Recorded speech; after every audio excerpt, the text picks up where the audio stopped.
अंग्रेज चले गए और काले अंग्रेज आ गए और उस 70 साल इसी सत्ता पक्ष ने धर्म को और वेदों को नजरअंदाज किया।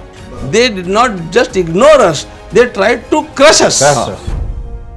हिंदू होकर के भी जो हिंदुत्व के विरोध में काम कर रहा है उससे मुझे डर है। अकेले सिर्फ सावरकर जी ने 1935 से पहले उसको स्वतंत्रता संग्राम बोला। मुंबई में आके, पूना में आके, नागपुर में आके, महाराज जी कोल्हापुर में आके बोल जाते हैं कि सावरकर जी माफी वीर थे। मुसलमान हमारे शत्रु नहीं हैं, मुसलमानों में भी अच्छे लोग हैं।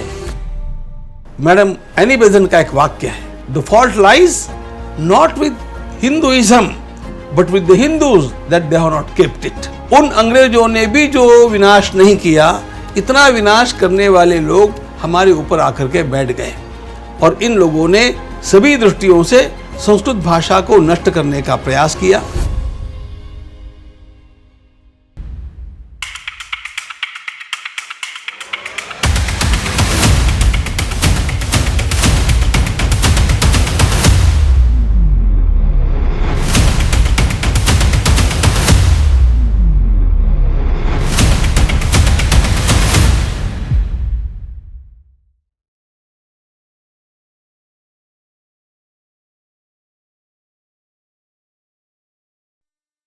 प्रणाम महाराज जी।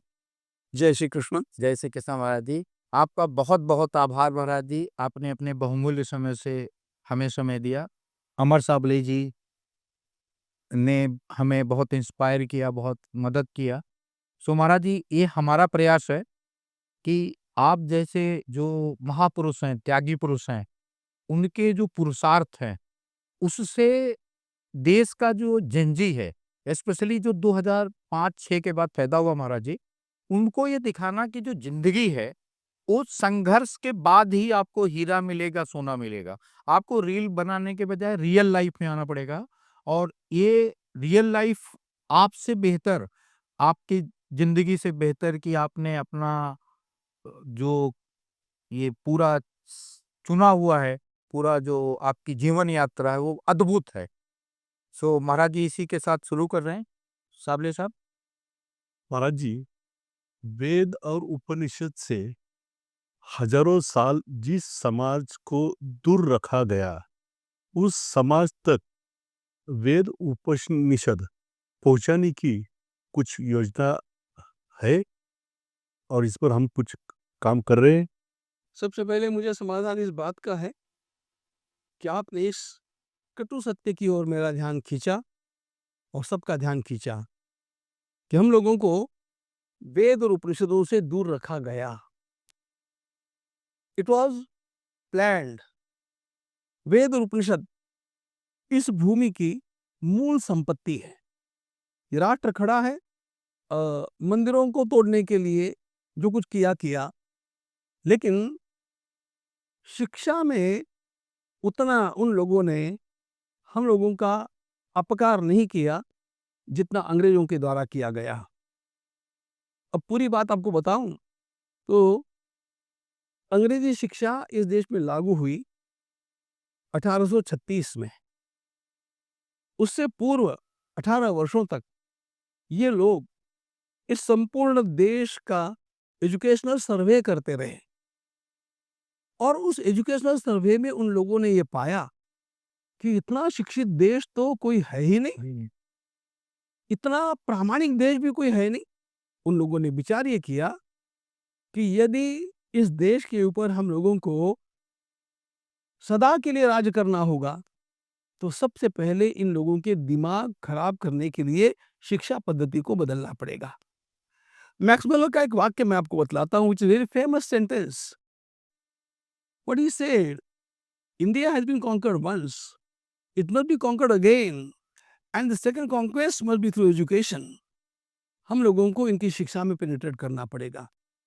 उन लोगों ने जो सर्वे किया उसमें जो पाया गया वो बड़ा अद्भुत था, गजब का था। हमारे देश का एक भी जिला ऐसा नहीं था जिसमें सैकड़ों गुरुकुल नहीं चलते थे और अंग्रेजों की नीति के अनुसार अपनी शिक्षा पद्धति को लाने के लिए उन्होंने यहाँ की शिक्षा पद्धति का जो निरीक्षण किया उसको गैजेट्स में प्रकाशित किया। अंग्रेजों के गैजेट्स के प्रकाशनों को आधार बना करके धर्मपाल जी ने एक पुस्तक लिखी है। हर आधुनिक व्यक्ति को उस पुस्तक को पढ़ना चाहिए। उस मूल पुस्तक का नाम है the beautiful tree. The beautiful tree ये नाम उन्होंने इसलिए दिया कि गांधी जी ने एक बार लंदन में भाषण किया था अंग्रेजों के सामने, और उसमें यह कहा था, the beautiful tree of education in India was ruined by you. The beautiful tree, ये शब्द वहां से उन्होंने लिया।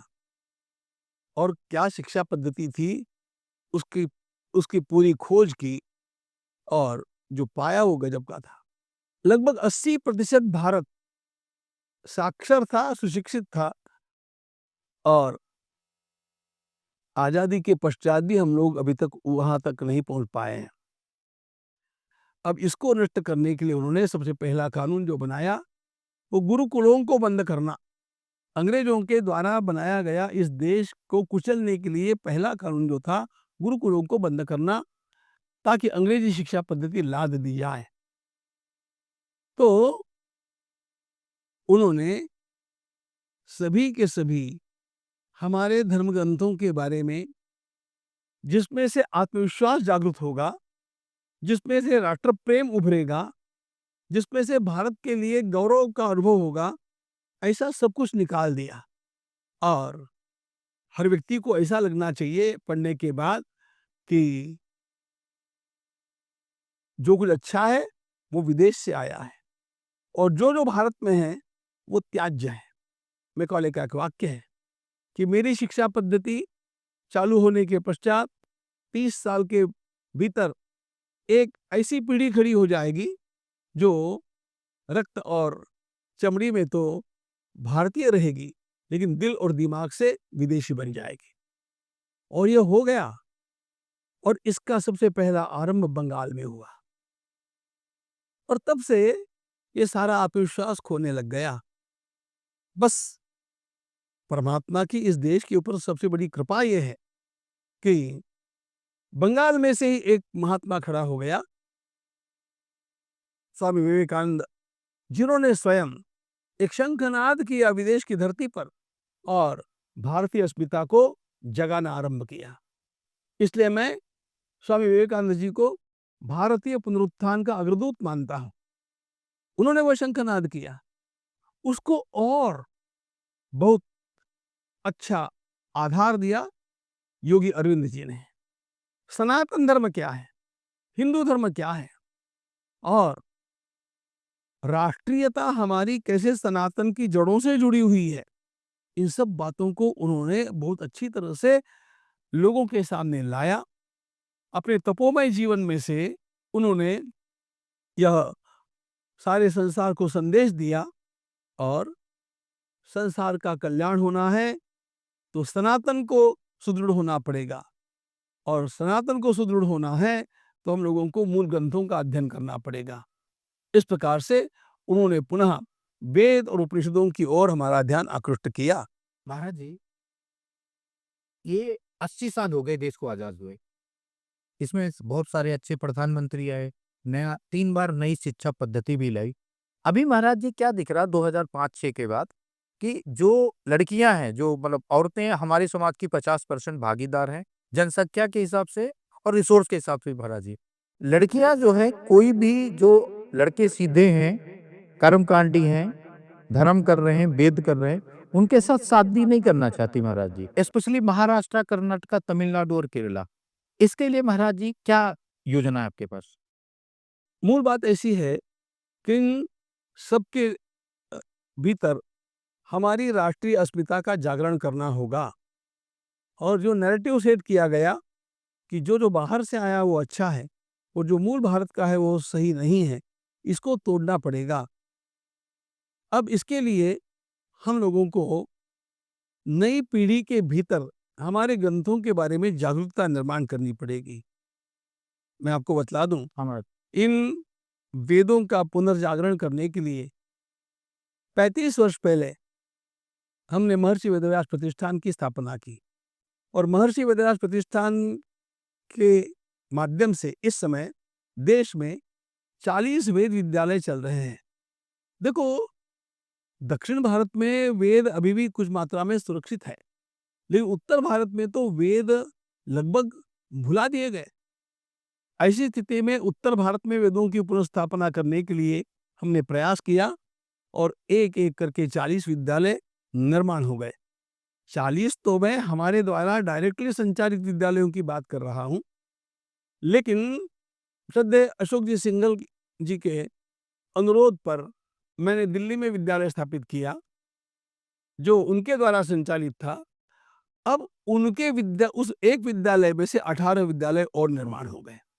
तो ये पूरा का पूरा जाल जो मैं चाहता था उत्तर भारत में वेद विद्यालयों का भी जाए, ये एक हुआ। इसमें से इतने बढ़िया बढ़िया संपूर्ण वेदों को कंठस्थ करने वाले विद्वान निर्माण हुए। आज ही हमारा वेदोत्सव संपन्न हुआ। 350 वैदिक यहाँ पर आए थे, जो पूरे देश में से यहाँ पर इकट्ठे हुए थे, वेदों की परीक्षा देने के लिए आए थे। अब ये हुआ वेद का। मैं एक स्लोगन लेकर के चला, Vedas for classes and Gita for masses. वेद कठिन है, इसलिए जो पढ़ना चाहेंगे उनको वेद पढ़ाओ, और जिनको सरलता से ये ज्ञान चाहिए उनको गीता पढ़ाओ। अब हम लोगों ने इस काम को आरंभ किया था 1986 में। तो कोविड के कारण हमारा ये काम रुक गया था। मेरे साथियों ने विचार किया और learngita.com ये ऑनलाइन काम आरंभ किया। आज की घड़ी में 182 देशों के 11 लाख लोगों से अधिक लोग गीता पढ़ चुके हैं, पढ़ रहे हैं, और प्रति मास नया एडमिशन जो होता है वो 40,000 से 50,000 की रेंज में होता है। 182 देश और 11 लाख से अधिक लोग, 13 भाषाओं में हम ये काम करते हैं। क्लासेस आरंभ होती है सवेरे 4 बजे, चलती है रात में 2 बजे तक, क्योंकि सबके टाइम स्लॉट्स अलग अलग होते हैं। हर एक को अपना टाइम स्लॉट और अपनी लैंग्वेज चुनने का हम लोगों ने अवसर दिया है, और इसके लिए लगभग 11-12 हजार हमारे युवा भाई बहन रोज 1 घंटा केवल सेवा के रूप में अर्पण करते हैं। रोज 3000 क्लासेस चलाने वाला संसार में दूसरा कोई एनजीओ नहीं है। ये गीता परिवार का काम है। आज भी यू कैन सर्च, learngita.com पर आप सर्च कर सकते हैं, और यह 3000 क्लासेस रोज चलते हैं भगवत गीता के। महाराज जी, मुझे सॉरी आपको रोक रहे हैं। 350 लोगों को आज आपने जो है डिग्री कंप्लीट करने का जो है सर्टिफिकेट दिया, उनको सम्मान। उसमें कितनी लड़कियां थी महाराज जी? नहीं, इसमें कोई भी कन्या नहीं है। अच्छा, हाँ, ये तो महाराज जी अगर कन्या नहीं रहेगी, कन्या को आप लोग नहीं पढ़ाओगे, तो ये इन लड़कों को कौन कन्या एक्सेप्ट करेगी? जगत गुरु कांची कामकोटि पीठ के शंकराचार्य जी महाराज ने इसका विचार करके और संप्रदाय विद्यालयों की स्थापना की है। क्योंकि महाराज जी आप लोग का तो सन्यास है, बहुत कठिन रास्ता है। आप लोगों का तो जो रास्ता वो अल्टीमेट है। तो समाज में सिर्फ 0.1% लोग आपका रास्ता पर, बाकी तो गृहस्थ मतलब मध्यमार्गी लोग हैं। उनको तो एक लड़की चाहिए घर परिवार चलाने के लिए, वो कैसे मिलेगी महाराज? वही मैं बोल रहा हूँ हाँ महाराज जी। कि संप्रदाय विद्यालय नाम का उन्होंने एक नया पैटर्न लेकर के अच्छा, और ऐसे विद्यालयों का आरंभ किया। तिरुपति में, चेन्नई में, भाग्यनगर में, नासिक के त्र्यंबकेश्वर में, और जहाँ पर आप बैठे इस आलंदी में भी आपको संप्रदाय वेद विद्यालय देखने मिलेगा। बट उतना फेमस नहीं महाराज जी, जैसे आपका जो आपकी प्रसिद्धि है, आपका ज्ञान है, वहाँ दोयम दर्जे का ज्ञान मिलता है और प्रसिद्धि भी नहीं महाराज जी। वो स्कूल के सामने ऑटो से पूछने से पता नहीं चलता यहाँ स्कूल है। तो आपका स्कूल है महाराज जी, वो 25 किलोमीटर से पता चल जाता, अगल-बगल सबसे पता चल जाता। तो आप लोग महाराज जी प्रयास क्यों नहीं कर रहे हो? ऐसा है, देखो, हाँ महाराज जी। सारे प्रयास एक व्यक्ति को और एक संस्था को नहीं करने चाहिए। आप हीरा हैं, आप जिस भी माला में जाएँगे वो माला अमूल्य हो जाएगी। अगर हम आप जैसे जो संत हैं, आप जैसे विद्वान पुरुष हैं, उनका अगर मार्गनिर्देशन नहीं मिलेगा महाराज जी, तो ये 200 साल और लगेगा महाराज जी। आप ये देखें महाराज जी कि जैसे पुणे में बैठे हैं, यहाँ का टॉप 10 स्कूल निकालेंगे ना महाराज जी, जिनके 15-15, 20-20 लाख फीस है, उसमें एक भी सनातन विद्यालय नहीं महाराज जी। सारे स्कूल क्रिश्चियन स्कूल हैं। अगर इससे भी बुरी पोजीशन महाराज जी मुंबई की है, उससे भी बुरी पोजीशन दिल्ली की है महाराज जी। और इसका एक बड़ा रीज़न महाराज जी जो लड़कियाँ हैं ना, महाराज जी वो पार्टिसिपेशन ही नहीं पा रही, एक्सपोज़र ही नहीं पा रही महाराज जी। पहली बात आपने जो कहा कि सारे जो इंग्लिश मीडियम स्कूल्स हैं, ये सब अन्य लोग चलाते हैं और उसमें अपनी संस्कृति का कुछ ध्यान नहीं दिया जाता। इन सब स्कूल्स के साथ टक्कर लेने वाला एक विद्यालय हाँ महाराज जी। हमारे डॉक्टर संजय मारपाणी ने आरंभ किया अच्छा, और वो मूल संगमनेर में आरंभ किया। अच्छा। उसका नाम ध्रुव एकेडमी ऐसा है और वहाँ पर लोगों की कतार लगती है कि यहाँ पर जाने पर इंग्लिश मीडियम में हम लोगों को सारा आधुनिक ज्ञान तो मिलता ही है, लेकिन हमारी पूर्ण संस्कृति का ज्ञान उसमें प्राप्त होता है। उसमें छात्र भी है, छात्राएँ हैं, तो ये सब के सब वहाँ पर अपनी संस्कृति का पूर्ण ज्ञान प्राप्त करते हुए आधुनिक सारा का सारा जितना भी ज्ञान है, उसको भी प्राप्त बट करते हैं। महाराज जी जैसे सेंट जेवियर देखें 1400 स्कूल है, लामंटीनियर देखें 750 स्कूल है, काल्विन तालुकेदार देखें 150 स्कूल है। और महाराज जी अगर वो मॉडल इतना अच्छा है और आप लोगों का सानिध्य मिले तो उसके ही 5-6 हज़ार स्कूल खोले जाएँ। बिल्कुल, वो विकास कर रहे हैं। अभी वो हमारे देश में भी 3-4 स्थानों पर खोल रहे हैं, दुबई में खोल रहे हैं। वहाँ पर अपने जो अपनी संस्कृति के लोग वहाँ पर जो है, हाँ, उनके लिए खोल रहे हैं। इस प्रकार उनका विकास का काम चला है अच्छा और वो फैल रहा है। मूल में क्या है, कभी भी कोई भी काम करना होता है, तो पायलट प्रोजेक्ट के रूप में 1-2 स्थानों पर उसको सक्सेसफुल करके दिखाना हाँ होता है। महाराज जी। वो काम हो गया। अब लोगों की डिमांड है कि हमारे यहाँ पर आकर के खोलिए, हम कोऑपरेट करते हैं। ऐसा चला है, बट सिलसिला महाराज चल जी ऐसे संस्थान आप लोग क्यों नहीं कर रहे हैं? क्योंकि आप अगर ये करेंगे ये जो कर रहे हैं ना, गीता अगर आपका संस्थान करेगा महाराज जी, तो 4-5 साल में ही 6-7 हज़ार स्कूल खुल जाएँगे महाराज जी। हम आपको ये बतलाते हैं कि ये काम जो कर रहे हैं वो गीता परिवार के राष्ट्रीय कार्याध्यक्ष अच्छा, है, अच्छा महाराज जी। डॉक्टर संजय मारपाणी। अच्छा, और इसी काम की मूल प्रेरणा लेकर के उन्होंने इस काम को पहले से आरंभ किया अच्छा महाराज जी। और उन्होंने अपना जीवन इसके लिए अर्पण किया। उन्होंने चाइल्ड साइकोलॉजी में डॉक्टरेट किया। ओह! हाँ, बचपन से, क्योंकि हमारे संजू बाबू जब एकदम छोटे थे, तब मैंने इस काम का आरंभ किया था। तो बचपन से उस काम को देखता रहा, उससे प्रभावित होकर के उसने अपना जीवन उसके लिए लगा दिया। अब उसके दिमाग में दूसरा कुछ होता ही नहीं है। उसके दिमाग में केवल 2 बातें हैं। एक तो हमारी संस्कृति का शिक्षा संस्थान निर्माण करना और योग सिखाना। महाराज जी, अभी वैदिक ज्ञान, वैदिक संस्कृति एवं वैदिक जीवन दृष्टि के बारे में आपकी क्या सोच है? वैदिक ज्ञान, वैदिक संस्कृति और वैदिक जीवन दृष्टि, ये तीनों बातें आपने जो पूछी, वैदिक ज्ञान से ही वैदिक जीवन दृष्टि प्राप्त होती है और वैदिक जीवन दृष्टि ये सारे संसार में सबसे स्वस्थ जीवन दृष्टि है। क्यों है? हम आपको बताते हैं। सामान्यतया लोग धर्म का अर्थ करते हैं उपासना, पूजा, पद्धति आदि आदि।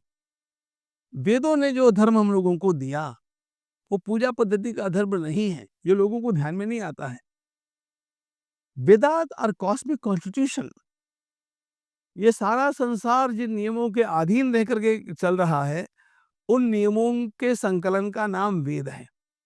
और उसमें जो नियम दिए गए हैं, उनका मूल भाव कैसा है?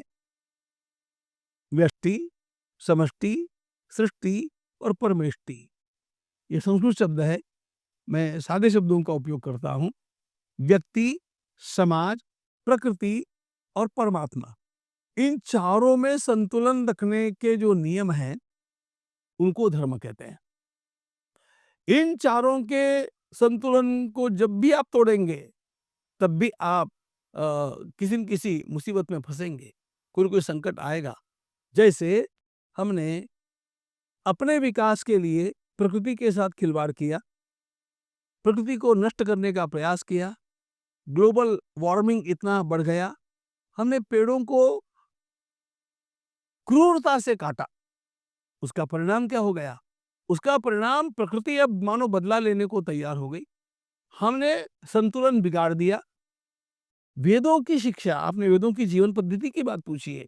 वेद हमें यह कहते हैं कि आपको तो अपने को सुरक्षित रखना चाहिए, लेकिन प्रकृति आपकी पोषक है, इसलिए प्रकृति को भी सुरक्षित रखते हुए आपको अपना विकास करना चाहिए। यू कैन नेवर नेग्लेक्ट हर। और इसलिए आप देखेंगे वैदिक परंपरा में पेड़ तोड़ना मना है। महाभारत में स्थान स्थान पर दशवृक्ष दशपुत्र समो वृक्षः, अरे 10 बालकों को जन्म देना उसका जो पुण्य है, एक पेड़ लगाने का पुण्य है। पेड़ों को लगाइए, पेड़ों को सींचिए, पेड़ों की पूजा कीजिए। ये पर्यावरण का जो काम, पर्यावरण के लिए अत्यंत आदर का भाव और जागरूकता वैदिक परंपरा में मिलेगी, आपको संसार में कहीं पर भी नहीं मिलेगी। अभी भी अगर देखें तो 85-86% लोग हिंदू धर्म को मानते हैं। तो मतलब 150 करोड़ में अगर 85-86 बोले तो महाराज जी 100 करीब 134 करोड़ लोग हिंदू धर्म को मानते हैं। और हिंदू धर्म का जो व्यवस्था है, व्याख्या है, वो गायत्री मंत्र ऋग्वेद से आता है। गायत्री मंत्र पे ही वाल्मीकि ने रामायण की रचना की, जिसमें उन्होंने 24,000 मंत्र लिखे। उसके बाद आचार्य तुलसी ने उसी पे 12,000 मंत्र लिखे। बट सबके अध्याय महाराज जी साथ ही हैं।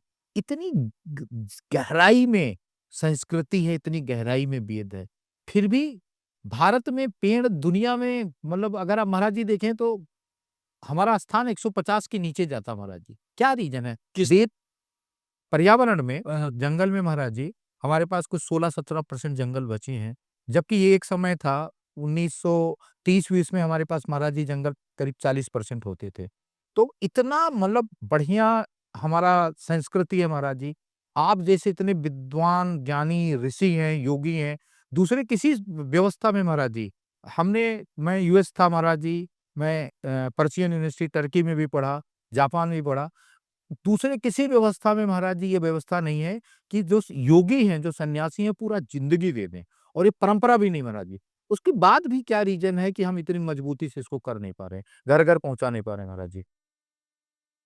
पहले तो भगवान के प्रति कृतज्ञ इस बात के लिए रहिएगा कि लगभग 1000 वर्षों की गुलामी के बाद भी हम बच गए।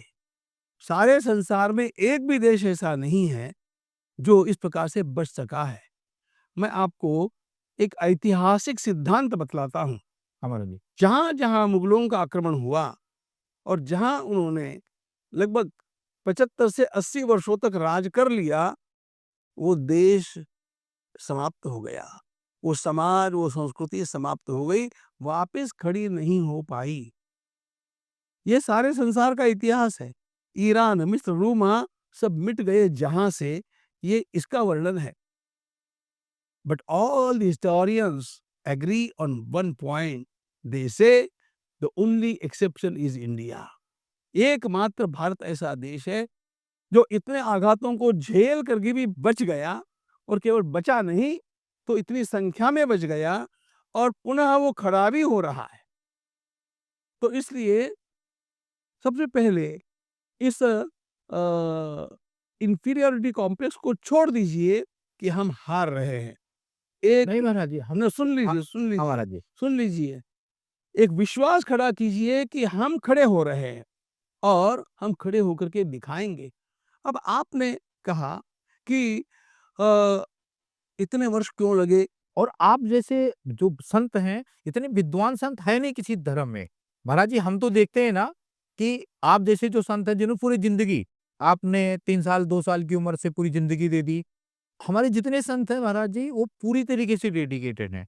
और हमारा भारत स्वतंत्र हुए भी 80 साल हो गया महाराज जी। फिर भी वेद और जो हमारी संस्कृत है वो घर-घर नहीं जा रही महाराज जी। आपने कहा तो इसकी भारत घोर उपेक्षा क्यों हुई? बतलाता हूं। आपने कहा भारत स्वतंत्र होकर के 70-80 वर्ष हो गए हैं। हाँ महाराज जी। इसी की मुझे हंसी आती है। हम स्वतंत्र कहाँ हुए? आप लोगों को लगता है कि हम स्वतंत्र हुए, लेकिन सच्ची बात यह है कि गोरे अंग्रेज चले गए और काले अंग्रेज यहाँ पर हम पर राज्य करने के लिए आ गए। कभी कभी तो उन अंग्रेजों ने भी जो विनाश नहीं किया, इतना विनाश करने वाले लोग हमारे ऊपर आकर के बैठ गए और इन लोगों ने सभी दृष्टियों से संस्कृत भाषा को नष्ट करने का प्रयास किया, हमारी परंपराओं को तोड़ने का प्रयास किया, उनके सामने प्रश्न चिन्ह खड़े कर दिए। अब देखो, राम मंदिर खड़ा हो गया है, ये भगवान की कृपा है, लेकिन एक समय कैसा था कि भगवान राम तो काल्पनिक है, राम तो हुए ही नहीं। ये अच्छा, ये केवल कहा नहीं गया, ये सुप्रीम कोर्ट में एफिडेविट दिया गया। बट महाराज जी वही मैं आपसे जो समझना चाह रहा हूँ मैं ये कि बोल 81% हमारी पॉपुलेशन है महाराज जी, और आप जैसे सेना नायक हैं। हम देखते हैं महाराज जी, एक शिवाजी थे या एक महाराणा प्रताप थे, तो 4-5 हजार आदमी लेके दिल्ली का दरवाजा तोड़ लाते थे। अभी यहाँ आप हैं, आप लोगों के पास कुछ नहीं तो 30-30, 40-40 करोड़ की फौज है। आप जब एक बार बोलते हैं तो अगर आप देखेंगे कि 15-15 लाख, 20-20 लाख आदमी पिन ड्रॉप साइलेंस से सुनता है। ये ताकत है आपके ज्ञान की, ये आपके व्यक्तित्व की। फिर क्यों हम लोकतंत्र में तो क्या महाराज जी, जिसका होगा बहुमत भारी, उसका सरकार होगा महाराज जी। तो हम क्यों नहीं अपनी बहुमत दिखा के और इसको जैसा योगी आदित्यनाथ जी ने प्रयास किया, हमारे बाकी ऋषि क्यों नहीं प्रयास कर रहे हैं कि पूरा भारत को संपूर्ण बदलाव की तरफ लाया जाए, घर-घर वेद को पहुँचाया जाए। वेद के पहुँचते महाराज जी प्रकृति का समाधान। महाभारत का सिद्धांत है, हाँ महाराज जी। सर्वे धर्मा राजधर्म प्रधानाः।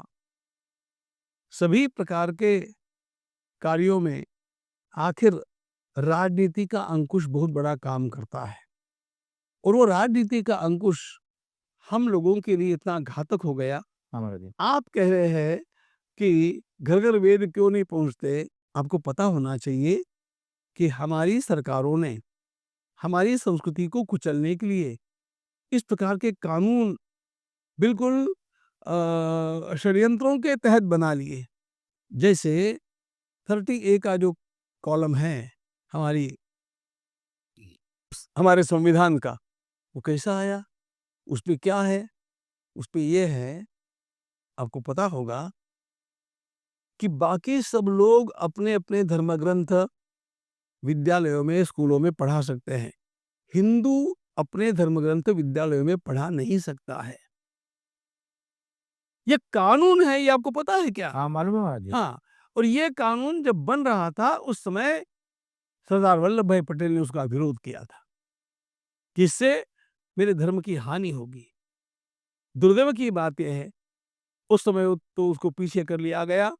दुर्दैव से जब सरदार जी का देहावसान हो गया, धीरे से उसको ला करके जोड़ दिया गया। बट महाराज जी उस समय भी लोकसभा में सिर्फ 12 मेंबर ऑफ पार्लियामेंट मुसलमान थे, बाकी सब मतलब अगर आप देखेंगे महाराज जी, उस समय कुछ 440 लोग थे, 440 लोग में मेजॉरिटी हिंदू थे। मुसलमान हमारे शत्रु नहीं हैं, मुसलमानों में भी अच्छे लोग हैं। ध्यान ये रखना चाहिए। मैडम एनी बेज़ंट का एक वाक्य है, the fault lies not with Hinduism but with the Hindus that they have not kept it.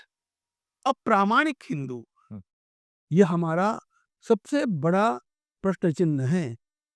और इसलिए जो बिक गया, जो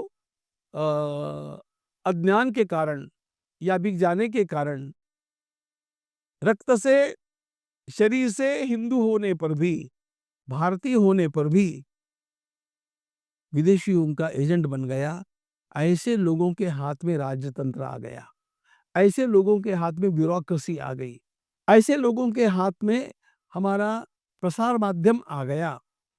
तो सत्ता है, मीडिया है, संपत्ति है, इन सारी बातों के होने पर किसी भी सत्य को झुटलाया जा सकता है और किसी भी असत्य को सत्य साबित किया जा सकता है। यही खेल 70 वर्षों तक इस देश में चलता रहा। उसका परिणाम है जो आज हम देख रहे हैं। वो तो परमात्मा की कृपा है कि किसी प्रकार यह समाज थोड़ा संभल गया। स्वातंत्र सावरकर जी का एक वाक्य ध्यान में रखिएगा, वो कहा करते थे, उनका कहना था, मुझे इस्लाम से डर नहीं है, क्रिश्चियनिटी से डर नहीं है, लेकिन हिंदू होकर के भी जो हिंदुत्व के विरोध में काम कर रहा है, उससे मुझे डर है। बस इसी पे महाराज जी मेरे को एक बात याद आया हाँ, कि सावरकर जी इतने पूजनीय हैं पूरे देश के लिए। अकेले वो महापुरुष थे जिन्होंने 1857 के स्वतंत्रता संग्राम को स्वतंत्रता संग्राम बोला। सर सैयद अहमद खां कुछ बोलते थे, सारे लोग बोलते थे, कोई बोलता था हिंद इम्यूनिटी है, कोई बोलता था ये सैनिकों का विद्रोह है। अकेले सिर्फ सावरकर जी ने 1935 से पहले उसको स्वतंत्रता संग्राम बोला। कई पार्टी के नेता महाराज जी मैं आए दिन देखता रहता हूँ, दिल्ली से बोले तो एक बार मैं समझ उनको माफ भी कर दूं, मुंबई में आके, पूना में आके, नागपुर में आके, महाराज जी कोल्हापुर में आके बोल जाते हैं कि सावरकर जी माफी वीर थे। और ये मतलब 13 करोड़ का पॉपुलेशन है महाराज जी महाराष्ट्र का। शिवाजी का खून बहता है यहाँ के लोगों के धमनियों में। खौलता क्यों नहीं महाराज जी? वो खोलने लग गया है। हाँ महाराज जी। उसको खोलने में समय लगा, ये बात सत्य है, क्योंकि वह भी अज्ञान में और गुलामी की मनोवृत्ति में फंसा हुआ था। हम लोग पुनः कभी विजयी हो सकते हैं, ये आत्मविश्वास ही समाप्त हो गया था।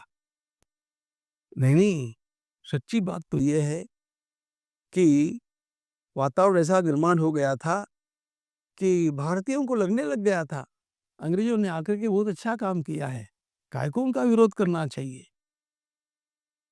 बुराई को अच्छाई के रूप में ग्रहण करना, एक तोता एक पिंजड़े को अपने बंधन के रूप में न देख करके अपनी सिक्योरिटी के रूप में देखने लग जाए, तो उसकी जो मानसिकता थी, वह मानसिकता यहाँ के समाज की हो गई थी। इसलिए लोकमान्य तिलक जी को तो अपना कितना समय आप बंदी खाने में हैं, इस बात को प्रमाणित करने में लग गया। और इसीलिए उनके लिए कहा जाता है, he was father of Indian unrest.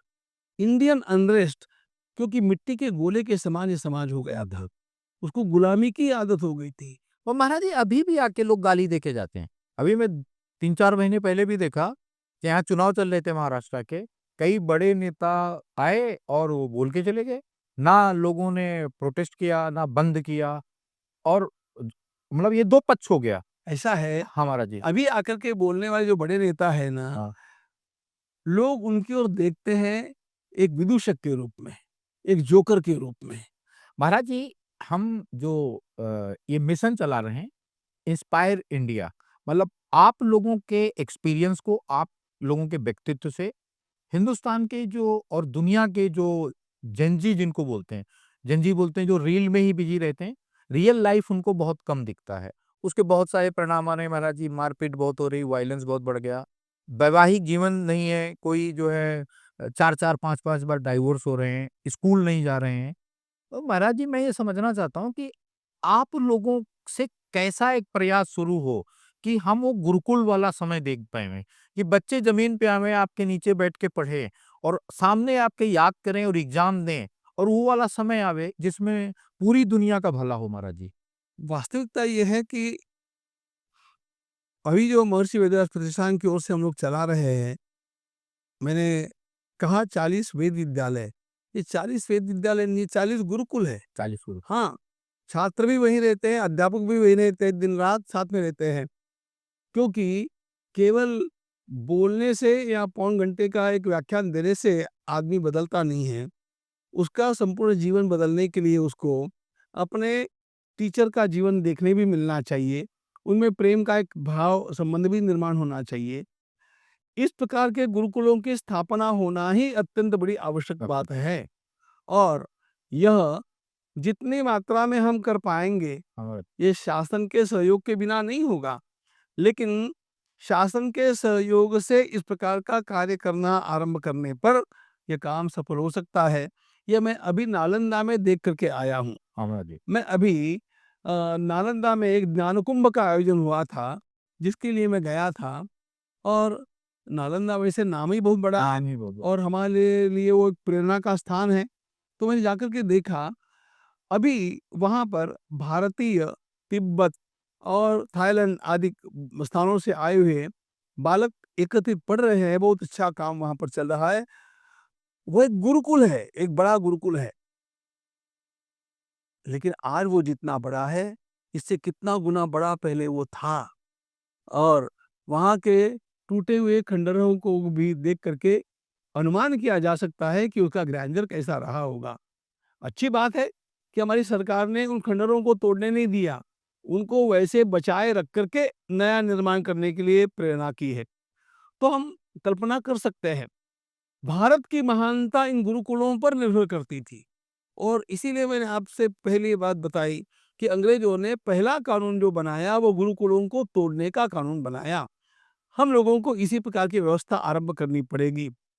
लेकिन सच्ची बात बताऊं, हाँ महाराज जी। हमारे देश की सबसे बड़ी समस्या जो आज की है, वो मेरी दृष्टि में, आपने गुरुकुल के लिए सरकार से कुछ फंड ले भी लिए और कुछ व्यवस्थाएं कर भी ली, तो भी बीच का जो करप्शन है, वह आपके देश को इतना खा रहा है, इतना नष्ट किए जा रहा है। किस किस प्रदेश की कैसी कैसी बात मैं आपको बताऊं। मैं भी उत्तराखंड से आया हूं।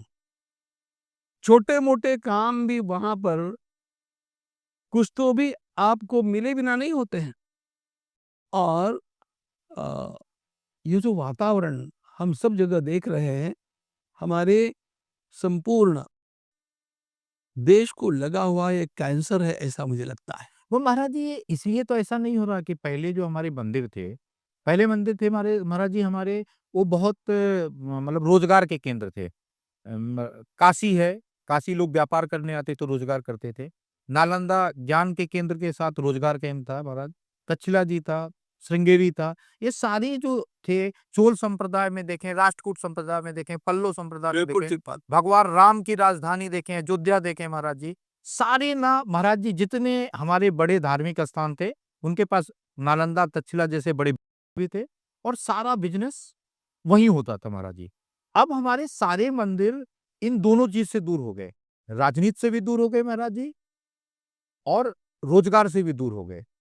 तो इसके लिए महाराज जी क्या योजना है कि कैसे आप लोगों का, जैसे शंकराचार्य जी ने मैं अखाड़ा परिषद की स्थापना की मैं महाराज जी। मैं यही बतला हाँ रहा महाराज। था कि अब ये भ्रष्टाचार, ये करप्शन, इसके ऊपर मात करके आदमी कब बाहर निकलेगा। नहीं महाराज जी, इस आप तो जब निकलेंगे बाहर ना, जब आप बोलेंगे 5 साल में महाराज जी आप ही दूर कर देंगे। मैं बतला रहा हूँ, मूल में उसके भीतर देशभक्ति का भाव जागृत करना होगा, वो भी आप ही से आएगा महाराज। धर्म भक्ति का भाव जागृत करना होगा। उसको ये बात ध्यान में ला करके देनी होगी कि मेरा तुच्छ जीवन इस देश के आगे बहुत छोटा सा है, और इसलिए मुझे मेरे छोटे से स्वार्थ के लिए इस देश का नुकसान कभी नहीं होने देना चाहिए। यह भावना धर्म की स्थिरता से आए। महाराज जी आप ही ला सकते हो, और आप जैसे गुरु मैं महाराज जी बताऊं, सबसे अच्छा क्लास दुनिया में चले जाइए, 40 मिनट का क्लास होता, 40 मिनट के बाद 20 मिनट का गैप होता। आप लोगों का जब प्रवचन शुरू होता है, जब आप पूजा कराते हैं, 4-4 घंटे महाराज जी आदमी एक ही दशा में बैठा रहता है। ये दिखाता है आप लोगों का प्रभाव।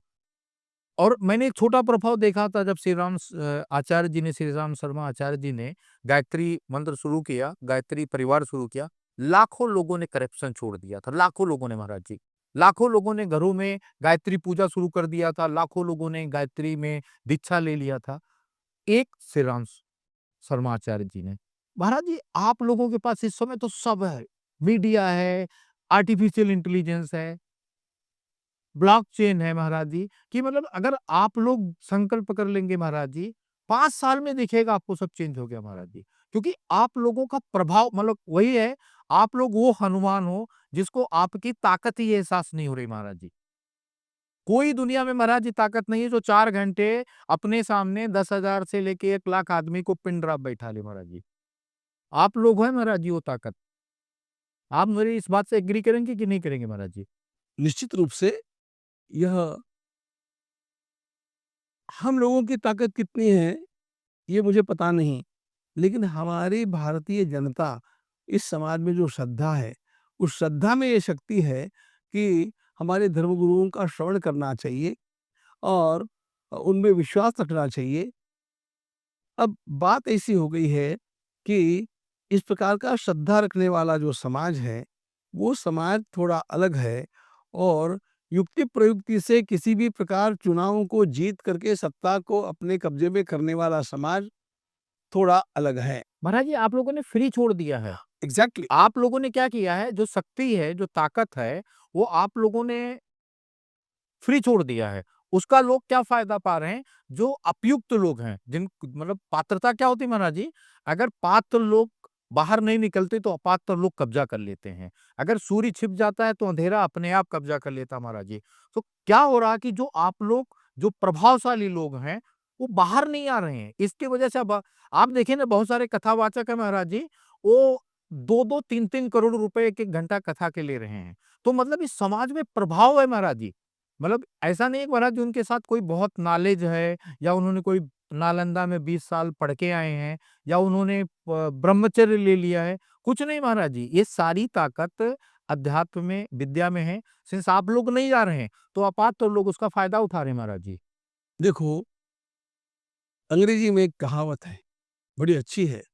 You can deceive all the people for some time, you can deceive some people for all the times, but you cannot deceive all the people for all the times. Yes महाराज जी। इसलिए जो असली सोना क्या है, नकली सोना क्या है, ये लोग अपने आप समझ जाएंगे। बात ऐसी है कि ये नकली जो सारा हमारे धर्म के रूप में पनप रहा है, इस वातावरण से समाज को बाहर निकालने के लिए उत्तम प्रबोधक तैयार करने आवश्यक है, जो मूल ग्रंथों का अध्ययन करके अच्छी तरह से लोगों के सामने सत्य को रखेंगे। अंधकार से लड़ने से कोई लाभ नहीं है, प्रकाश लाना चाहिए, ज्योति जलानी चाहिए।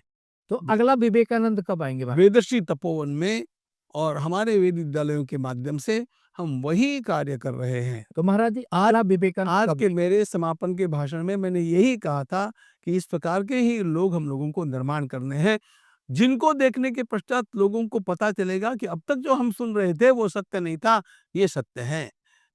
महाराज जी, फिर मेरा सवाल वही है, अगला विवेकानंद कब आएगा? एक विवेकानंद से काम नहीं होता है, ध्यान रखना। अच्छा। स्वामी जी ने एक बात कही थी, give me 100 Nachiketas and I will change the world. हमारे यहाँ एक बात क्या है, हाँ महाराज जी। बहुत बड़ा नेता तो कोई बन जाता है अपने व्यक्तित्व को उभार करके हिमालय जैसा, लेकिन सामान्य लोगों को प्रभावित करके उनकी जीवन शैली में परिवर्तन लाना, यह समाज में आज अधिक आवश्यक है। क्योंकि महाराज जी, हम लोग बरगद की पूजा करते हैं। हाँ, बरगद और पीपल अपने नीचे पेड़ आने नहीं देता महाराज जी। तो हमारे पास तो परेशानी तो ये है ना महाराज जी, कि एक बरगद जैसे लगाते हैं तो सारा ज्ञान बरगद के नीचे मिलता, बट बरगद के नीचे कोई दूसरा वृक्ष पनपता नहीं महाराज जी। ये लेकिन ऐसा है कि ये उपमाएं जो होती है ना, हाँ। ये अर्ध सत्य होती है। अच्छा। मैं तो महापुरुष उनको मानता हूँ हाँ महाराज। जो महापुरुषों को निर्माण करता है। अंग्रेजी में लीडर की सच्ची व्याख्या क्या है? A real leader does not create followers, he create the leaders. इसलिए सही बात। हम लोगों को इसी प्रकार के लोगों को तैयार करना है, उसी का आवाहन मैंने आज मेरे भाषण में किया है। बट महाराज जी, तैयार करना अभी तो आपका इतना समय बाकी है, आप इतने ऊर्जावान हैं, आप कब बाहर निकलेंगे? आप कब बाहर निकलेंगे? कब आप देश को मुख्य धारा में जाके बदलेंगे? देखिए, जब ये देश राजनीति से ही बदल सकता है, तो आप लोग क्यों कसम खा के बैठे कि आप लोग राजनीति में नहीं आएँगे? हमेशा धर्म गुरुओं ने जब-जब इस देश पे, जब-जब इस धर्म पे कोई भी संकट आया महाराज जी, तो धर्म गुरु ही बाहर निकले। अच्छा होता आप मुझे ये सब बातें बोलने नहीं लगाते, लेकिन अब आपने मुझे छेड़ दिया है तो मुझे बोलना चाहिए। हम राजनीति में कभी नहीं आएँगे, अच्छा महाराज जी। लेकिन राजनीति में आने वालों को अनुशासन में रखने का काम हम किए बिना नहीं रहेंगे। राजनीति में आना मेरा काम नहीं है, लेकिन उनको अनुशासित रखना आवश्यक है। आचार्य और चाणक्य का और तो रोल लेंगे ना आप? और यही काम हम लोगों ने अभी महाराष्ट्र में और हरियाणा में किया, अच्छा। जिसका परिणाम आप देख रहे हैं। सही महाराज जी। महाराज जी, आपने और कहा कि उसके लिए मैंने केवल एक काम किया, हाँ महाराज जी। केवल एक काम किया। मैंने कहा, छत्रपति शिवाजी महाराज को रोज याद करो। Chhatrapati Shivaji Maharaj is the only solution for all our national problems. ये मेरा सिद्धांत है। हम शिवाजी महाराज को जिस एंगल से देखेंगे उस एंगल से वो गाइड करते हैं। और इसलिए मैं उन धर्मशास्त्रियों को भी और हमारे कथाकारों को भी महत्व देता नहीं जो खाली नाचने गाने की कथाएं करते हैं। मैं उनको महत्व देना चाहता हूं जो लोगों को किसी न किसी राष्ट्रीय कार्य के लिए खड़ा करते हैं, और वही काम हम करते आए हैं और उसी काम का अच्छा परिणाम हम देख भी रहे हैं। महाराज जी, कौन ऐसा ऋषि आपको दिखता है आज के परिप्रेक्ष्य में, आपके अलावा और कौन दूसरा ऋषि आपको दिखता है जिसमें परिवर्तन की क्षमता है? मुझे तो मैं भी नहीं दिखता हूं। नहीं, आप तो हम लोगों को सबको दिखते हैं, तो आपके अलावा आप किसको देखते हैं इस रूप में, जिससे परिवर्तन लाया जा सकता है महाराज जी? लोग मेरे साथ कितने सहमत हो गए असहमत हो गए इसका विचार न करते हुए मैं एक नाम को आपको बतलाना चाहता हूं। हाँ महाराज जी। हमारे पूज्य स्वामी रामदेव जी महाराज ने एक निश्चित परिवर्तन लाया है। कल्पना कीजिएगा, सारे के सारे विदेशी लोग हम पर हावी हो गए थे। विदेशी कंपनियों के माध्यम से हमारा सारा धन विदेशों में जा रहा था। ये योग का नाम कहीं कोई ले ही नहीं रहा था, आयुर्वेद का नाम कहीं सुनने नहीं आ रहा था।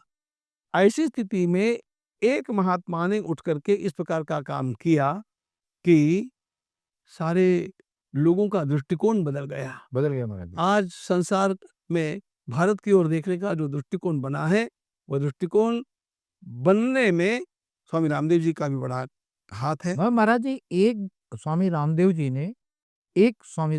ने 13 लाख से ज्यादा रोजगार क्रिएट किए, 40 से ज्यादा बड़े महाविद्यालय बनाए, 30 से ज्यादा रिसर्च सेंटर बनाए और 20 लाख से ज्यादा योग सेंटर बनाए, और कम से कम 2 करोड़ योग टीचर को उनकी वजह से रोजगार मिला। ये एक संत का कमाल है।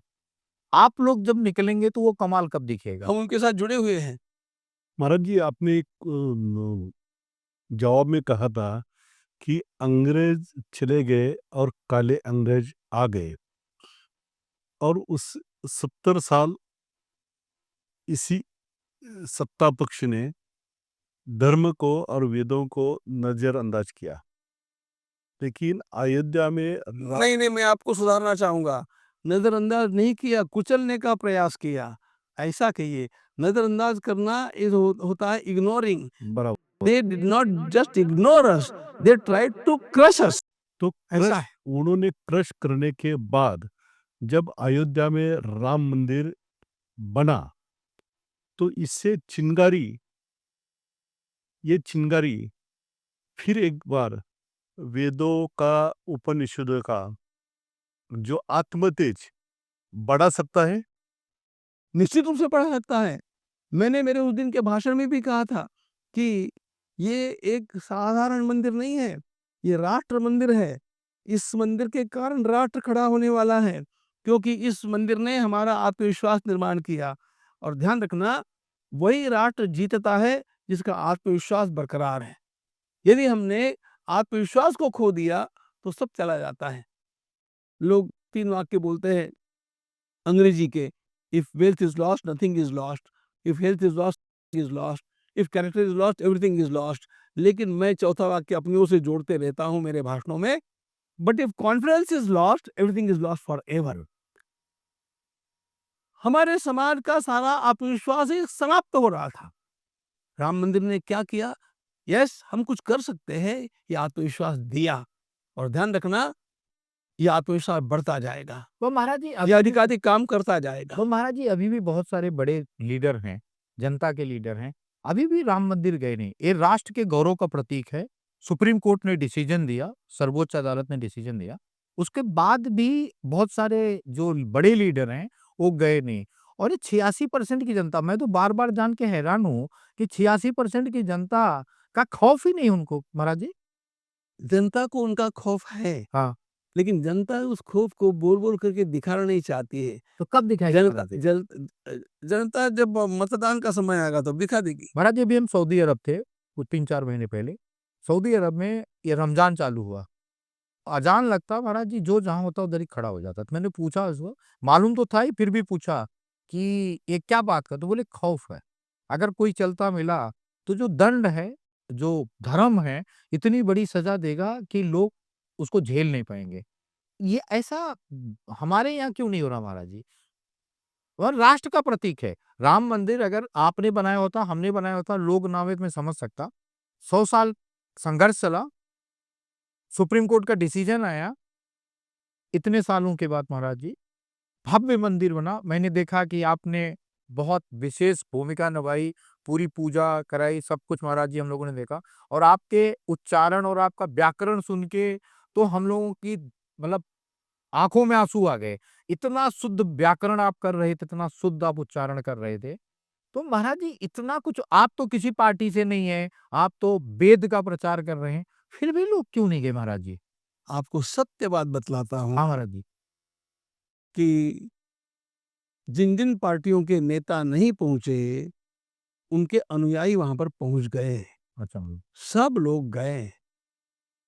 अपने को नास्तिक कहने वाला भी व्यक्ति वहां पर पहुंचा। इतना ही नहीं, एक बार जाकर के स्नान उसका नहीं हुआ तो दोबारा जाकर के उसने डुबकी लगाई।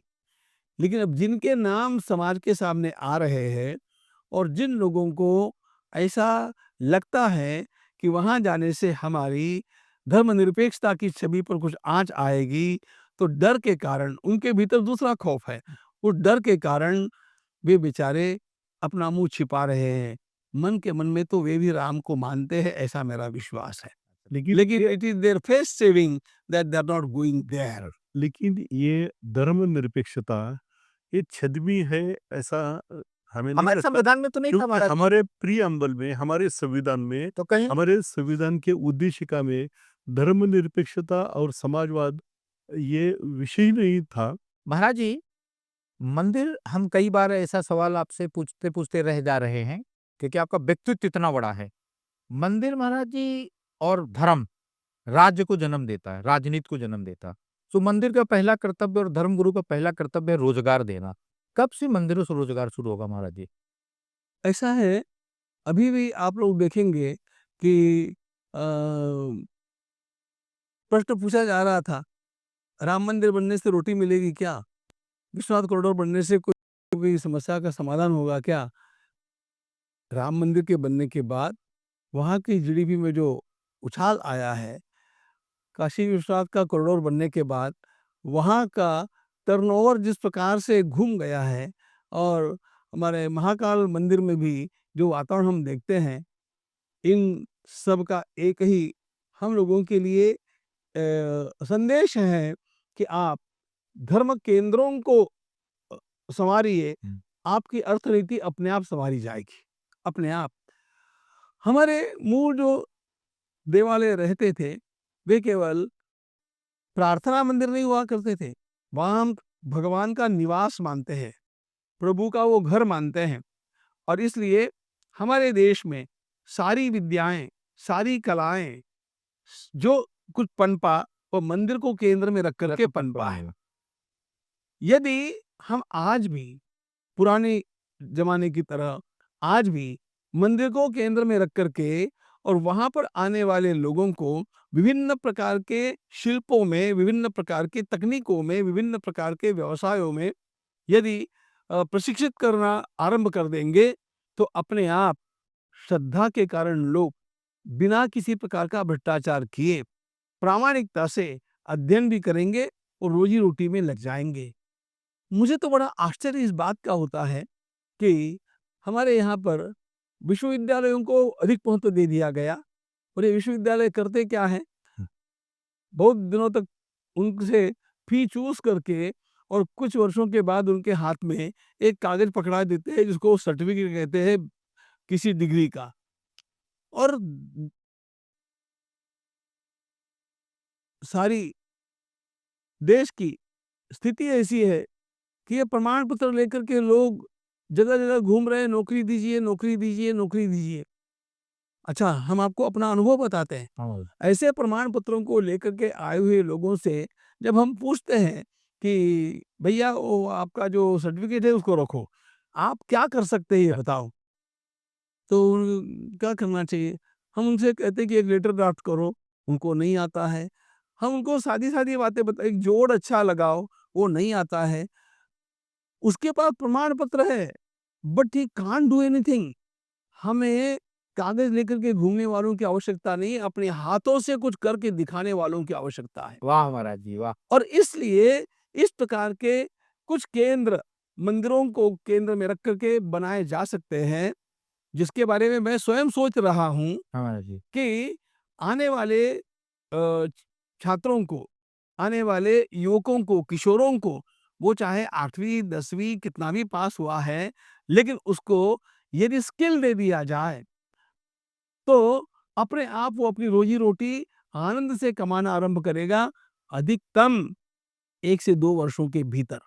ये भी ज्यादा पीरियड में बतला रहा हूँ। रवि महाराज। अच्छा, दुर्दैव की एक बात हाँ, और बतलाता हूँ। हमारे देश की संपूर्ण शिक्षा पद्धति का सर्वनाश अंग्रेजी मीडियम ने किया है। ये अंग्रेजी माध्यम के कारण मैंने कितने लोग देखे हैं कि उस अंग्रेजी माध्यम का इतना बड़ा हौवा बन गया कि बिना अंग्रेजी जाने हमें अकल ही नहीं आएगी या कोई स्किल ही नहीं आएगी, ऐसा लगने लग गया। इन सारे नैरेटिव्स को तोड़ना चाहिए। अंग्रेजी भाषा को उसके अपने स्थान पर रखना चाहिए। वो कोई बहुत बढ़िया भाषा है ऐसी बात नहीं है। वो मोस्ट अनसाइंटिफिक लैंग्वेज यदि कोई हो तो लैंग्वेज हाँ, महाराज जी। ऐसा है। तो लेकिन हम लोग गुलाम हैं। हमारी गुलामी की वो मनोवृत्ति गई नहीं है। मैं इज़राइल की बात कर रहा हूँ। इज़राइल में कोई भी इंग्लिश नहीं पढ़ता है। नहीं पढ़ता महाराज जी। इंग्लिश इज़राइल में सब कुछ हिब्रू भाषा में पढ़ाया जाता है। जापान में भी महाराज जी की जापान, मैं अभी जापान जाकर के आया। जापान में शिवाजी महाराज की मूर्ति की स्थापना मेरे हाथों वाह। पिछले महीने हुई। वाह। साधुवाद महाराज जी साधुवाद। और तब मैंने वहाँ का वातावरण देखा, कोई अंग्रेजी को महत्व नहीं देता है। कोई अंग्रेजी को मालूम नहीं। लेकिन इसीलिए मैंने कहा कि काले अंग्रेज चले गए, गोरे अंग्रेज चले गए, काले अंग्रेज हमारी छाती के ऊपर बैठ गए। इस अंग्रेजी को हटाना आवश्यक है। अंग्रेजी को एबॉलिश करने की बात नहीं कर रहा हूँ। उसका जो स्थान होगा, उसका स्थान उसको मिलना चाहिए।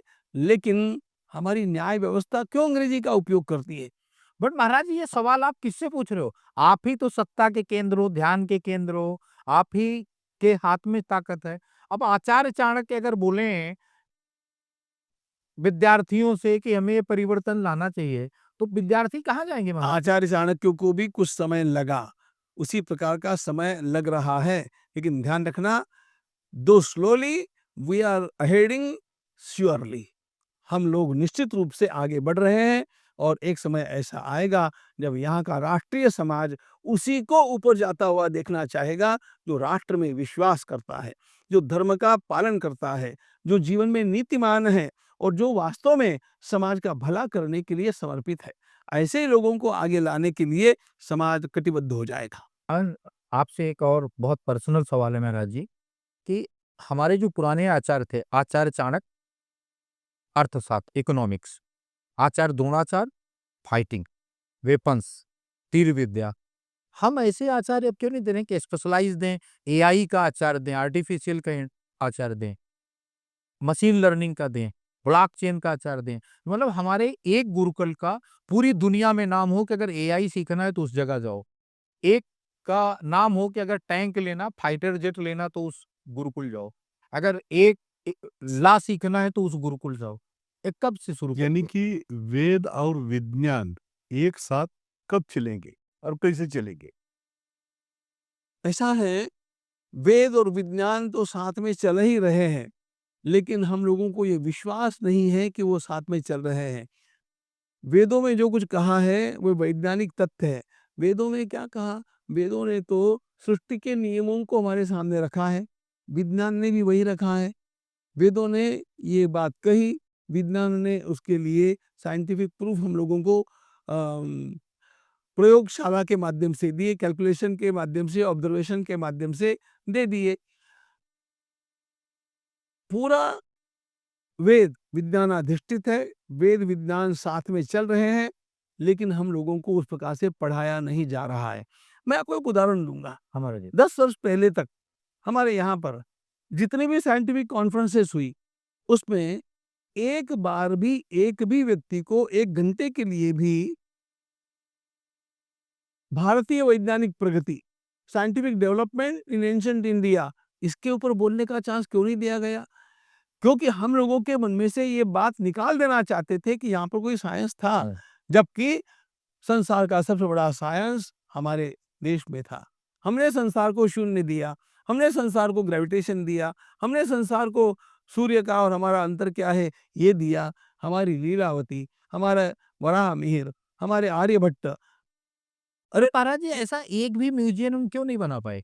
ऐसा पूरे हिंदुस्तान में मैंने कोई म्यूजियम नहीं देखा महाराज जी, कि जहाँ पे 100 सन्यासियों की फ़ोटो लगी हों, या 100 आपके जो कलाकृतियाँ उनकी फ़ोटो लगी हों, या 100 ऐसा हो जहाँ पे आप जैसे आचार्य हैं, जो हर भी काम में बात करें, लोग समझें, देखें।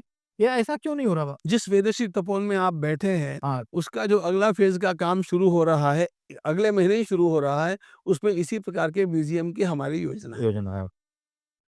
महाराज जी, अपने वेद सिद्धांतों के आधार पर स्वास्थ्य क्षेत्र, कृषि क्षेत्र, पर्यावरण क्षेत्र में हम अनुसंधान कर सकते हैं क्या?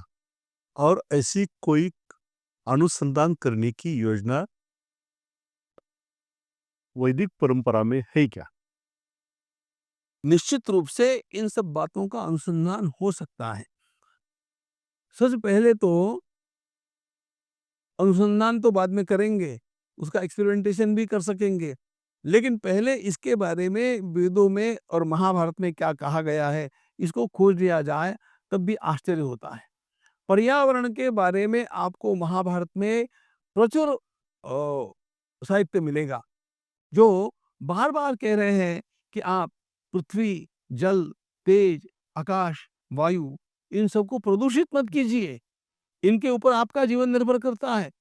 फिर क्या-क्या उसके लिए करना चाहिए, आपको उसमें थियरी सब मिलेगी। हम हमारे आयुर्वेद के सिद्धांतों में भी यह है। आयुर्वेद प्रकृति को विरोध नहीं करता, आयुर्वेद प्रकृति को साथ में लेकर के चलने वाला चिकित्सा पद्धति का आयाम है। अब ये सारे प्रत्यक्ष कैसे उपयोगी हो सकते हैं, इसके बारे में तो हम लोगों को प्रत्यक्ष अलग-अलग प्रकार की फोटोग्राफी से देखना पड़ेगा।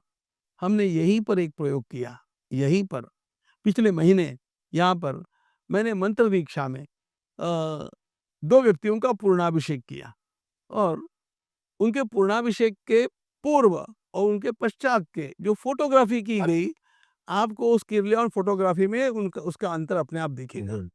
अब इसके प्रयोगों की बात जो आपने कही, तो अभी पिछले महीने ही मैंने यहीं पर हमारी मंत्र दीक्षाओं में एक विशिष्ट स्तर आता है, जहाँ पर उसका पूर्णाभिषेक करना होता है। तो मैंने 2 शिष्यों का किया, तो उनकी उस दीक्षा से पहले उनके किरलियन फोटोग्राफी से फोटोग्राफी की गई, और उसके तुरंत बाद में की गई, उसका क्या अंतर है, मैं आपको अभी मेरे सारे मोबाइल में भी दिखा सकता हूँ। वो सारा ऑरा बदल गया, उसके सारे कण व्यवस्थित हो गए, और वो जो उसके भीतर chaos था, वो chaos चला गया, और उनके भीतर एक कंसिस्टेंट इमेज खड़ी हो गई। तो हमारे व्यक्तित्व, जो कि हमारा व्यक्तित्व 5 फोल्ड व्यक्तित्व है, अन्नमय कोश, प्राणमय कोश, मनोमय कोश, विज्ञानमय कोश और आनंदमय कोश, ऐसे उसके कोश हैं। इतना गहरा विचार पर्सनैलिटी का किसी भी देश में नहीं किया गया है। तो हमारे अन्नमय कोश यानी शरीर के ऊपर क्या परिणाम होता है, मनोमय कोश नहीं, प्राणमय कोश, हमारे भीतर की जो प्राण शक्ति है, वायु तत्व, उसके ऊपर क्या परिणाम होता है, हमारे मन के विकारों पर, भावनाओं पर क्या परिणाम होता है, बुद्धि की चेतना पर क्या परिणाम होता है, और हमारे आनंद की अनुभूति पर क्या परिणाम, ये सारा कुछ जज किया जा सकता है। आज विज्ञान ने इस प्रकार के साधन हम लोगों को दिए हैं, उनका उपयोग करना चाहिए। और हमने अभी जो यहाँ पर वेदोत्सव का सत्र हुआ, उसमें एक व्याख्यान इसी विषय का रखा हुआ था कि कैसे आपके द्वारा किया गया मंत्रोच्चारण वातावरण को बदलता है, जल के प्रॉपर्टीज को बदलता है, वह सामने वाले के ऑरा को बदलता है, मंत्रोच्चारण का ये परिणाम।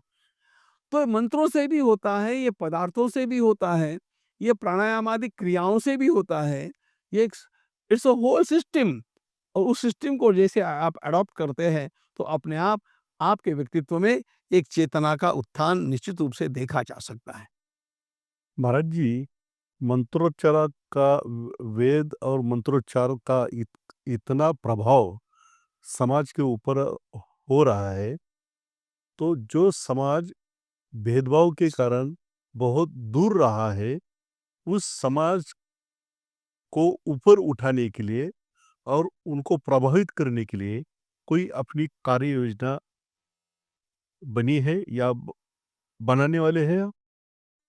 वनवासियों में जाकर के हम लोगों को कार्य करना बड़ा अच्छा लगता है और इसके लिए हम एकल विद्यालयों के माध्यम से काम कर रहे हैं। सारे काम एक संस्था को केंद्र में रख करके नहीं किए जा सकते। एकल विद्यालय के माध्यम से जो वनवासियों के भीतर हम लोगों का प्रवेश हुआ है, उन लोगों को भी हम ये कथाएं सिखाते हैं। वहाँ के बच्चों को बच्चियों को बुला करके और 2 साल के भीतर उनको राम कथा कहने के लिए, कृष्ण कथा कहने के लिए ट्रेंड करते हैं और ऐसे हमारे सेंटर गोरखपुर में हैं, ऐसे केंद्र हमारा मथुरा जी में है। इस प्रकार के अनेक केंद्रों को खड़ा करके हम वहाँ के जनजीवन में भी एक परिवर्तन लाने का प्रयास कर रहे हैं, जो बहुत अच्छी मात्रा में सफल भी हो रहा है। अब हाल ही में हम लोग ईशान सेतु नाम का एक नया काम आरंभ किए हैं और यह ईशान्य भारत के लिए है। ईशान्य भारत के लिए जो वहाँ की जनता के साथ हम लोगों को अपना एक समरसता का भाव निर्माण करना चाहिए। उन लोगों को लगता है इंडिया अलग है, हम अलग है, इस भाव को नष्ट करना होगा। हम उसके लिए प्रयास कर रहे हैं। वहाँ पर आने वाली आपत्तियों में यहाँ के मंदिरों को और यहाँ की संस्थाओं को सहायता पहुँचानी चाहिए, सहयोग देना चाहिए, ये दूसरी बात है। तीसरी जो बात हम कर रहे हैं, उसमें मुख्यतया हमारे धर्म का जो छोटा-छोटा साहित्य है, उदाहरण के लिए बताता हूँ, हनुमान चालीसा है। उन लोगों को कुछ पता नहीं है। हम लोगों ने पहली बार मणिपुर की भाषा में, मणिपुर की लिपि में हनुमान चालीसा को प्रकाशित करके चित्रों सहित अब वितरण का काम आरंभ किया है और ये नमूना है। और मैंने ये कहा है कि उसमें चित्र भी होने चाहिए, क्योंकि चित्रों को देख करके मनुष्य तुरंत प्रभावित हो जाता है। तो अब जब इस प्रकार से हमारा धार्मिक साहित्य उनकी भाषा में, उनकी लिपि में उनके पास पहुँचेगा और उनकी भाषा में उनको उसके अनेक प्रकार के छोटे-छोटे वीडियो क्लिप्स भी मिल जाएँगे, तब जाकर के हमारी संस्कृति के लिए उनके मन में स्थान निर्माण होगा। इसमें 10 वर्ष लगेंगे, लेकिन जब अन्य कोई रास्ता नहीं होता है ना, यही रास्ता अवश्य। और महाराज जी एक चीज बताएं, जैसे अंग्रेज आए, वो डेढ़ मतलब जब शुरू में तो 5-6 हजार आए, हाईएस्ट जब अंग्रेज थे तो करीब 1.5 लाख अंग्रेज थे महाराज जी। और करीब उन्होंने 160-170 साल राज किया। 1857 की क्रांति से पकड़े तो 1947 तक करीब 90 साल लिए और पीछे के 30-35 साल, बट उसमें वो सारे स्टेट से लड़ते रहे। इतने कम समय में और इतने कम संख्या में होने के बाद उन्होंने, अगर नॉर्थ ईस्ट में जाएं तो पूरा 7 स्टेट, साउथ में जाएं तो केरला तक मिशनरी की भी स्थापना कर दी, स्कूल भी बना दिया, हॉस्पिटल भी बना दिया। हमें 80 साल हो गए और आप जैसे इतने आचार्य हैं और 125 करोड़ हिंदू हैं, इतना धीमा क्यों महाराज जी प्रयास हो रहा? देखिए, मैं फिर आपसे बतलाता हूँ, अंग्रेजों की संख्या कम होने पर भी 2 बातें हैं, उनका कमिटमेंट और उनकी डिसिप्लिन, ये स्ट्रेट थी। इसलिए उनकी सोच क्लियर थी। हमारे यहाँ पर संख्या अधिक होने बट पर भी आपकी सोच से ज्यादा क्लियर तो मैं सोच देखा नहीं, मेरी सोच की बात छोड़िए, क्योंकि मैं आपका क्लास देखा जब आप स्पीच दे रहे थे, तो आप जिस तरह बैठे थे वैसे आप बैठे थे और जिस तरीके से आपके स्टूडेंट बैठे थे वैसे बैठे थे। मैं ऑक्सफोर्ड भी गया, लंदन स्कूल ऑफ इकोनॉमिक्स भी गया, कैम्ब्रिज भी गया और अल जहीर यूनिवर्सिटी टर्की भी गया महाराज जी। वहां मैं देखा 40 मिनट से ज्यादा कोई क्लास नहीं था। 40-45 मिनट का ही क्लास होता था। 40-45 मिनट में भी कुर्सी अच्छी गद्दीदार कुर्सी होती थी, एसी होती थी, तब लोग 40 मिनट बैठ पाते थे।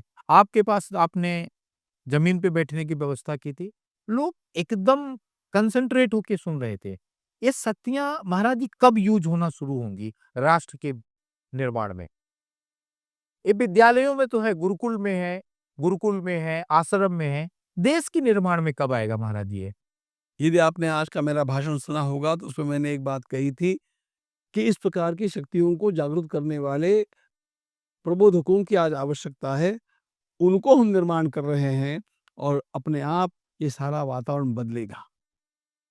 एक बात और भी है कि यह आपके करने से और मेरे करने से तो होता ही है। हम लोगों को अपना कर्म तो करना ही चाहिए, लेकिन एक काल की गति भी होती है और काल की गति इस समय हिंदुत्व के लिए, सनातन के लिए अनुकूल चल रही है और इसलिए यदि हम इस समय अपनी शक्तियों को उसमें लगाएंगे, बहुत जल्दी सफलता प्राप्त करेंगे। प्रतिकूलता जब काल की होती है, तब लगाई हुई शक्तियों का अर्थ होता है, हम प्रवाह के विरोध में तैरना चाह रहे हैं। अभी तो हम लोगों को प्रवाह भी अनुकूल है, धारा अनुकूल है, अपनी कुछ शक्ति लगानी है, तो अत्यंत वेग से इस काम को करेंगे। आपको आश्चर्य लगेगा, इतनी जल्दी ये सारे काम हो जाएँगे। महाराज जी, आपके पूरे सेंटर को हिंदुस्तान में सारे ऋषि मुनि और जो वैदिक के जानकार हैं, वो बोलते हैं कि आप ऑक्सफोर्ड ऑफ द वेदा हो। आपका जो प्रयास है, वो बोलते हैं ऑक्सफोर्ड जैसा प्रयास है कि आप पूरे एशिया के ऑक्सफोर्ड बनने जा रहे हो, वैदिक अ, एजुकेशन के, वैदिक लर्निंग के और वैदिक रेफरेंस के। तो महाराज जी, एक कब ऐसा सेंटर मतलब एक्चुअल में ऑक्सफोर्ड जैसा दिखने लगेगा? Centre of excellence in centre of Vedas. Excellence of Vedas महाराज जी। उस प्रयास में, उस गति में हम अब वेग से आगे बढ़ रहे हैं। इसके लिए जितना समय मुझे व्यक्तिगत देना चाहिए था, उतना मैं नहीं दे पाया हूँ। आज के मेरे भाषण में भी ये कमिटमेंट मैंने यहाँ के लोगों के लिए की है कि मैं अब ये समय देना भी आरंभ कर रहा हूँ और इसलिए आप देखेंगे आने वाले 3-1 वर्षों में आपको एक बड़ा एक्सप्लोजन मिलेगा। हाँ, बढ़िया। बहुत बढ़िया महाराज जी, बहुत बढ़िया। महाराज जी, एक तो बहुत-बहुत आपका धन्यवाद, आपने बहुत समय दिया महाराज जी। एक जो सवाल है मेरे को बहुत व्याकुल करता है। जब मैं लोगों के बीच में जाता हूँ तो महाराज जी लोग बोलते हैं कि राजेश जी आप तो बहुत पढ़े लिखे हो, आपका परिवार बहुत स्टेब्लिश था, तो आप ये रिस्क ले लिए कि आपने 2004 में सब छोड़ दिया और निकल पड़े। आपने खेलो इंडिया देखा, आपने 4 तेल बेचने वालों से 5,000 करोड़ के तेल की कंपनी बनवा दिया। 3 आदमी करोल बाग में कपड़े बेच रहे थे, उनसे आपने कूटस जैसी बड़ी कंपनी बनवा दिया। बट हम लोग तो गृहस्थ लोग, हम लोग एवरेज आईक्यू के लोग हैं। हम कैसे वेदों से जुड़ें? हमें कैसे वेदों का नॉलेज मिले? तो महाराज जी इसके बारे में बताएँ। देखिए, वेद बहुत बड़ा नाम है और वेद की गहराई और उनको जानने के लिए हमारी क्षमताओं के विकास, इसमें बहुत समय आपको लग सकता है। लेकिन इन्हीं वेदों का गाइड है भगवत गीता। भगवत गीता और कुछ नहीं, ध्यान रखना। वेदों का ही गाइड भगवत गीता है। इसलिए वेदों में क्या है, ऐसा जब लोग मुझसे पूछते हैं, तो मैं उनसे कहता हूँ कि as a first step you must learn Gita. आप गीता को जानो, तो वेदों का हृदय आपके ध्यान में अपने आप आ जाएगा। अब इस गीता को जानने के लिए आपको बहुत कुछ करने की आवश्यकता नहीं है। learngita.com पर आप ज्वाइन कर लीजिए। आपको रोज 40 मिनट देने हैं और आपको गीता पढ़ाने का एक अत्यंत उत्तम उपक्रम गीता परिवार कर रहा है। आप उसमें सहभागी हो सकते हैं। ये हो गया ऑनलाइन कार्यक्रम, जो कि 182 देशों में 13 भाषाओं में आज भी चल रहा है, इवन राइट नाउ। दूसरी बात, उसी का ऑफलाइन स्थान-स्थान पर हम लोग इस प्रकार के प्रशिक्षण शिविर ले रहे हैं। जैसे कि आज ही जोधपुर में हमारा बालिकाओं का संरक्षण प्रशिक्षण चल रहा है। उसको आत्मरक्षा में निर्भर कैसे करना, यह शिविर वहाँ पर चल रहा है। जोधपुर की बात बतला रहा हूँ। ऐसा हमारा लगातार चलते रहता है और इनमें से जो क्रीम लोग होते हैं, उनके लिए गत 25 वर्षों से प्रति वर्ष मैं 8 दिन अलग से निकाल करके उनको ट्रेन करने का प्रयास करता हूँ। यह शिविर हमारा होता है गीता साधना शिविर इस नाम से, और वो होता है ऋषिकेश के स्वर्गाश्रम के वानप्रस्थ आश्रम में, और गुरु पूर्णिमा के पूर्व दिन वो समाप्त हो जाता है। ये उसकी डेट्स है, अच्छा। दे आर कन्फर्म्ड, और वो अगले वर्ष की डेट्स हमारी फिक्स हो जाती है। जैसा कि अभी जो इस वर्ष का होने वाला है, 2 जुलाई से 8 जुलाई तक वह शिविर वहाँ पर चलेगा। तो उसमें अच्छा, उसमें क्या है, गीता पढ़ना, गीता पढ़ाना और गीता जीवन में लाना। गीता पढ़े पढ़ाए जीवन में लाए, ये हमारा स्लोगन है। तो उसमें भगवत गीता को कैसे जीना, how to adopt Bhagavad Gita in our own daily life, इसी को हम सिखाते हैं। तो आपका बड़ा स्वागत है, आप पधारिए। और यदि आप वहाँ पर प्रत्यक्ष नहीं पधार सके तो उस समय के जो उपक्रम हैं आप ऑनलाइन देखेंगे तो भी कुछ तो भी आपको मिल जाएगा। माल नहीं मिलेगा, माखन नहीं मिलेगा तो छाछ तो मिल छाछ तो जाएगी। महाराज जी, इंस्पायर इंडिया में हम एक इंस्पिरेशन कर रहे हैं, एक मिशन चला रहे हैं उत्तरकाशी में और पिथौरागढ़ में, जहाँ पे हम करीब लोकल 4-5 हजार बच्चों को ट्रेंड कर रहे हैं। इस साल भी हमारे 4,000 बच्चों में महाराज जी करीब 2200 बच्चे अग्निवीर में आर्मी में सेलेक्ट हुए, 1800 बच्चे बीएसएफ में गए और करीब 300 बच्चे मेन आर्मी में सेलेक्ट हुए। सब गांव के किसानों के लड़के थे। वहाँ पे हमने व्यवस्था किया महाराज जी, सब जो है आर्मी के लोग आते हैं, ट्रेनिंग देते हैं, वहाँ रहने का, खाने का, पीने का इंतजाम है। तो वो बच्चे आर्मी में जाते हैं और हमारी सनातन की परंपरा को, हमारे संस्कार लेके जाते हैं। ऐसे प्रयास महाराज जी आपके साथ पूरे इंडिया में किया जा सकता है क्या महाराज जी? बिल्कुल किया जा सकता है। आप ऐसा प्रयास करेंगे तो उसके साथ मैं जुड़ जाऊंगा। यहाँ के समाज के संगठन के लिए और सभी प्रकार के भेदभावों को दूर करके राष्ट्रीय एकात्मता को जागृत करने के लिए जो जिस प्रयास को जहाँ कहीं भी कर रहा होगा उसको मेरा समर्थन और सहयोग निरंतर प्राप्त होता रहेगा। भारत माता और की। महाराज जी एक छोटा-सा और सवाल है, जैसे शंकराचार्य जी महाराज ने प्रयास किया था पूरे देश को एक करने का। पूरे देश का भ्रमण किया, उसके बाद उन्होंने पीठ की स्थापना की और उसमें उन्होंने नॉलेज का, अर्थ का, ज्ञान का, तीनों चीज़ को इकट्ठा किया। महाराज जी ऐसा कोई प्रयास आपके दिमाग में है कि किया जाए कि एक ट्रस्ट बनाया जाए, जहाँ वही ट्रस्ट पूरे देश के ऋषि-मुनियों के लिए पैसा इकट्ठा करे और सबको उनके कर्तव्य के उनके हिसाब से दे दे? और जैसे सरकार का सीएजी है, जैसे क्रिश्चियन में है कि उनका एक वेटिकन सिटी है जहाँ से वो सबको ऑडिट कर लेते हैं। ऑडिट करके वहाँ से पैसे भेज देते हैं। पुजारियों को तनख्वाह मिले, सन्यासियों को तनख्वाह मिले, उनका इलाज हो। तो ऐसा कुछ महाराज जी आपके दिमाग में है? इस प्रकार से मैं सोचता नहीं हूँ, हाँ महाराज जी। लेकिन कोई सोचेगा और करेगा तो मुझे अच्छा लगेगा कि इस प्रकार का एक सही कदम कोई उठा रहा है। महाराज जी, इसी संदर्भ में एक विषय राजेश भाई और इनके साथियों ने इस देश के 5,000 सालों के इतिहास में पहली बार दलित संतों को सम्मान देने के हेतु दलित संतों को महामंडलेश्वर के पद से मंडित किया है। तो ये बहुत बड़ी सोशल रिवॉल्यूशन है। तो इस सोशल रिवॉल्यूशन को और गतिमान करने के लिए कोई प्रयास हो सकता है या कोई प्रयास कर रहा है, उसे आपका आशीर्वाद मिल सकता है? ऐसा है, हमारे सारे अखाड़े इस दिशा में प्रयास कर रहे हैं और इन सब अखाड़ों के द्वारा जो कुछ किया जा रहा है उसके साथ हम सहमत हैं। सो महाराज जी बहुत-बहुत धन्यवाद महाराज जी, आपने जो समय दिया